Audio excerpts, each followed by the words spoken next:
Now you, the viewers, absolutely loved that video where I talked about the upgrades you could make for under $50, €45 or £40, and I asked you to suggest down in the comments section what you would upgrade. So today let's run through some of your ideas for under those amounts. Firstly then, new cables. Fitting some new cables to your bikes makes a big improvement almost instantly. Of course, if you're using hydraulic brakes, you don't need to worry about these, as well as if you're using electronic gears too, you don't need to worry about these. But loads of people out there still use traditional Bowden style cables that have been used for many, many years. And quite often, actually, when people get some poor performance, maybe with their gears not quite indexing correctly, or the brakes being a little bit graunchy and stiff, they just blame them on being old, or even worse, being dirty. Only to find they go and wash their bike, and well, yeah, the gears and brakes still aren't quite perfect. Go ahead, actually, why not feel your rear brake? Because normally that's the one which is suffering the most. Just try and pull the lever very smoothly and gently, at very small amounts, and just feel it sticking. That's the inner cable basically sticking inside of the outer cable, and it's not giving you smooth operation. It's one of those things which when you change, you instantly notice the difference, and I'd always recommend it. And so would you, evidently. Providing you've been keeping on top of your maintenance, you won't require a new cassette just yet. But something which is almost a consumable is your chain, because they do actually wear out quicker than your cassette and also your chain rings too. So by putting a new one on there periodically, you are actually going to slow down the rate at which your cassette is wearing away. And well, your gears, they need to work in perfect harmony too. A valuable little upgrade, and if you shop around, you may even be able to get a gold one.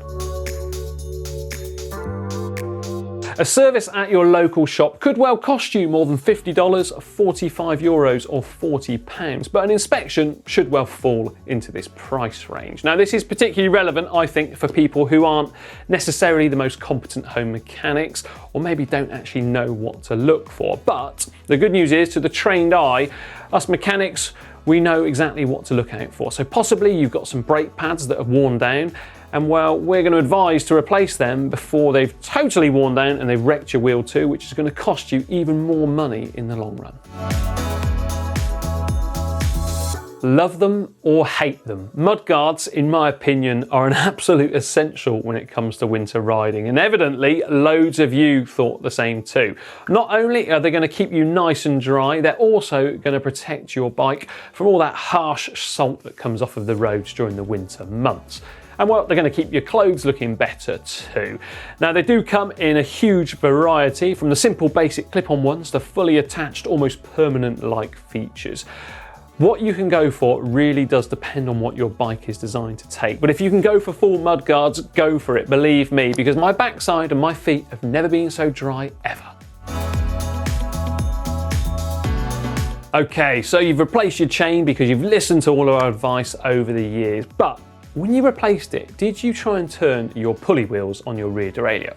Oh, by the way, pulley wheels are sometimes known as jockey wheels. It all depends where you come from and quite often what day of the week it is too. I like to mix and match it. So the pulley wheels, obviously down here on your rear mech, they are in the firing line when it comes to road debris. Everything tends to be attracted onto them, and quite often you find bits of hair in there. I don't know where on earth it ever comes from, but it does.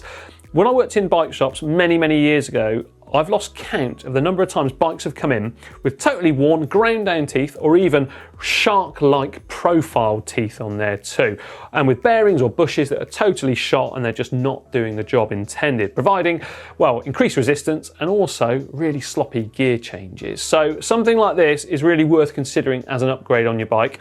If you can, take the chain off and try and turn them around. If they're nice and free spinning, absolutely brilliant, and not too much play. A little bit of play is okay because it does take up any differences in tolerances when you're indexing your gears. But if they're really stiff, just replace it. Put some new ones in there, and if anything, try and go for something with a sealed bearing in there rather than a bushing, because I think they're slightly more free spinning, meaning that you're going to be able to unleash just a couple more watts. There we go, 5 absolutely cracking upgrades suggested by you, the viewer. Let me know what type of maintenance videos you'd like to see too, down there in the comment section below. I love reading exactly what you'd like to see on the channel. Don't forget to subscribe to the channel and also click the little notification icon so you get alerted each time we put an absolutely great video up. And don't forget also to check out the GCN shop at shop.globalcyclingnetwork.com for 2 more maintenance videos. How about clicking just down here? And the other one, I'll leave it up to the editor. Put it here. See you next time.